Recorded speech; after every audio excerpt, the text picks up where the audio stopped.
So, good day. My name is Rosette Ventura at ngayon, itatry naman nating i-pond yung crocodile machine. So, nakapag-generate na ako ng IP. So, i-copy na lang natin to.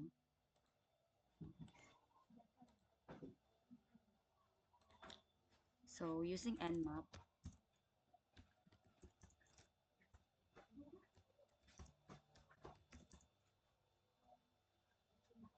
ayun, iping muna natin yung connection. So, meron silang connection. And then, using Nmap,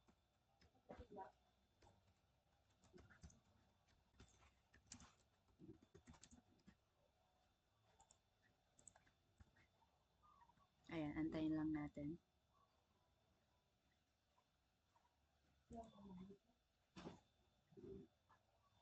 So, sagot muna tayo sa mga questions. What Nmap scanning switch employs the use of default scripts during a scan? So, yung sagot dito is yung ginamit natin dito sa pag-Nmap, which is ito, -sc for the default scripting language. So, -sc.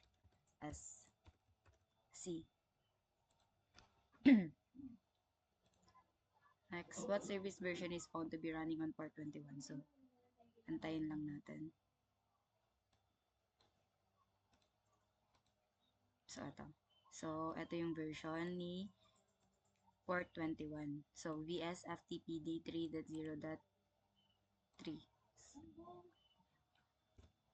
Hindi, mali. Dapat i-copy natin. Copy and then paste. Submit answer. Tama. What FTP code is returned to us for the anonymously FTP login allowed message? So, balik tayo dun. So, FTP login allowed, FTP code 230. So, ito. Code 230. Excuse me. After connecting to the FTP server using the FTP client, what username do we provide when prompted to log in anonymously? So, balik ulit tayo sa terminal. So, FTP, anonymous. So, try na lang natin. FTP, and then yung IP.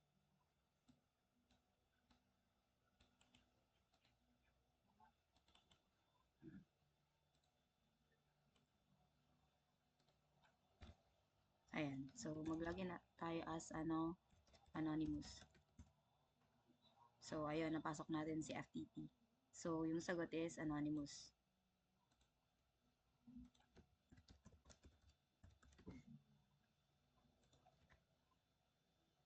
Tama.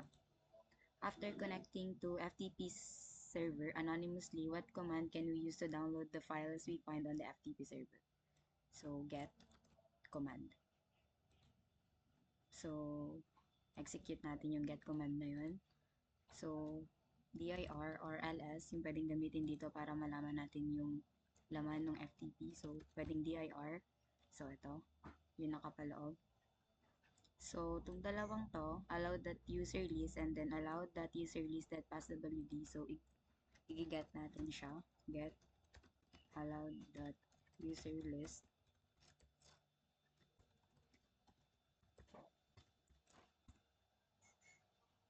So, ito. Transfer complete.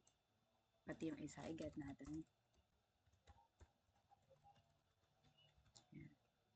That pass WD. So, transfer complete na din. So, mag-exit tayo. Then, check natin kung nandito na. So, nandito na yung ginet nating mga file. Then, what is one of the higher privilege sounding usernames in allow that user list that we download from the FTP server? So, using cat command, para makita natin yung laman ng allow that user list. So, ito, si admin. So, admin.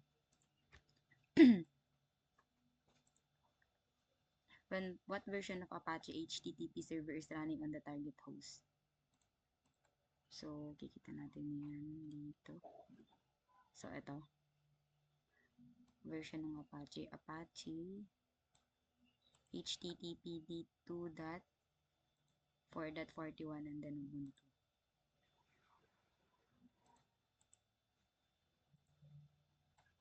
Alisin na lang natin yun. 41. Submit answer. So, ayun. Then, what switch can we use with GoBuster to specify we are looking for specific file types? So, balik tayo dito. So, mag-i-clear muna natin. So, punta tayo sa directory na user. Ayun na lang. Wait. cd user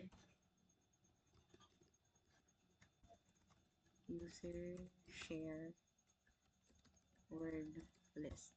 So, napasok natin. Tingnan natin yung laman. So, punta tayo kay Buster. So, cd dear Buster ls. So, ito. So, ito yung gagamitin natin. Directory list 2.3 -small.txt. So, sudo GoBuster dir-u and then http then yung IP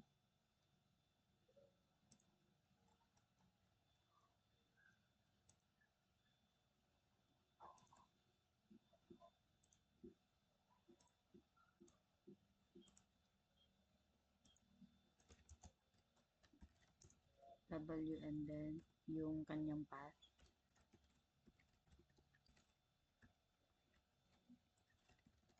Word list dear Buster then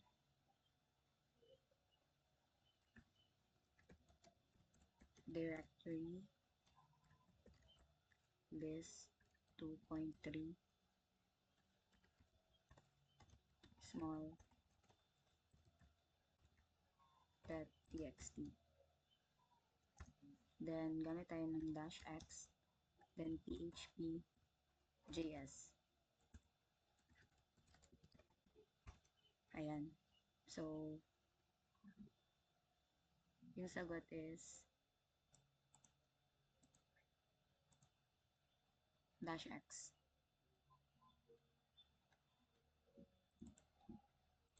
Ayan. So, para ma-check din natin. So, pwede naman natin siyang i-search. Actually. Ayan. Eto. It is possible to enumerate hidden files for that specific type using the .x followed by the file extension on GoBuster. So, tama. -x. Then, which PHP file can we identify with directory brute force that will provide the opportunity to authenticate to the web service? So, copy natin yung ating IP.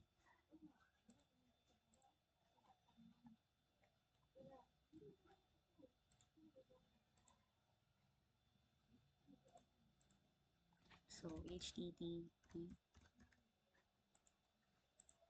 Then, bigyan natin ng login.php. So, ayan.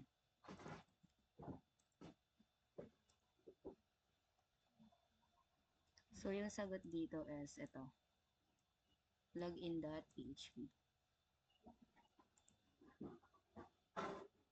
Copy.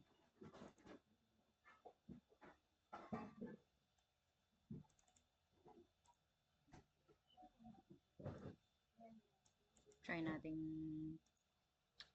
i-search kung tama.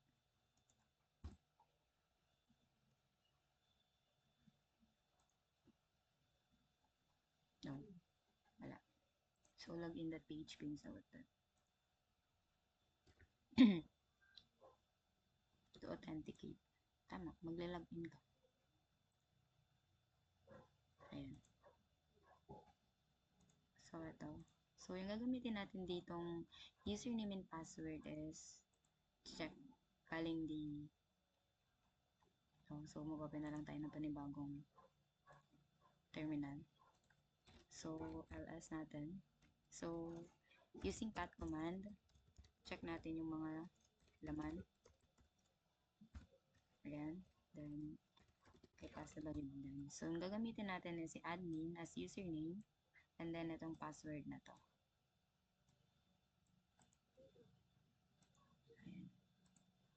So, admin username and then password. Paste. So, sign in. Don't save. So, ayan. So, balik tayo dito. So, root flag. So, ito yung flag na hinahanap. Copy. Then, submit. So, success.